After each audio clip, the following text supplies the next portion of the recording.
ফিলিস্তিনের গাজা উপত্যকায় থামছে না মৃত্যুর মিছিল। ২৪ ঘন্টায় ইসরায়েলি আগ্রাসনে আরও ৩৯ জনের মৃত্যু হয়েছে। হামলা থেকে রেহাই পায়নি শরণার্থী শিবিরের তাঁবুগুলো। এরই মধ্যে লোহিত সাগরে মার্কিন বিমানতরিতে হামলার জেরে হুথিদের বিরুদ্ধে শক্তিশালী প্রতিশোধের অঙ্গীকার করেছেন ইসরায়েলি প্রধানমন্ত্রী বেনিয়ামিন নেতানিয়াহু।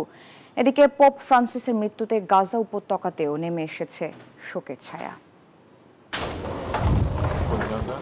অবরুদ্ধ গাজা উপত্যকার বিভিন্ন স্থানে অব্যাহত রয়েছে দখলদারদের হামলা। প্রতিনিয়তই বাড়ছে প্রাণহানি।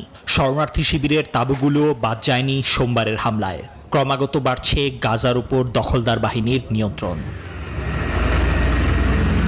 এরই মধ্যে ইসরায়েলের পাশাপাশি লোহিত সাগরে মার্কিন বিমানবাহী জাহাজে ইয়েমেনের হুথির পক্ষ থেকে আরও হামলার দাবি করার পর হুথিদের বিরুদ্ধে শক্তিশালী প্রতিক্রিয়া দেখানোর প্রতিশ্রুতি দিয়েছেন দখলদার ইসরায়েলের প্রধানমন্ত্রী বেনিয়ামিন নেতানিয়াহু।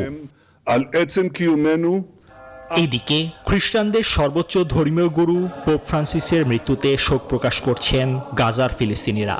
উপত্যকাটিতে চলমান যুদ্ধের সময় অঞ্চলটির সঙ্গে ধারাবাহিক ভিডিও যোগাযোগ বজায় রেখেছিলেন পোপ। 18 মাস ধরে চলা এ আগ্রাসন বন্ধে গাজায় যুদ্ধবিরতি নিয়ে একটি নতুন প্রস্তাবনা উপস্থাপন করেছেন কাতার ও মিশরের মধ্যস্থতাকারীরা। নিবির আমিন, নিউজ 24।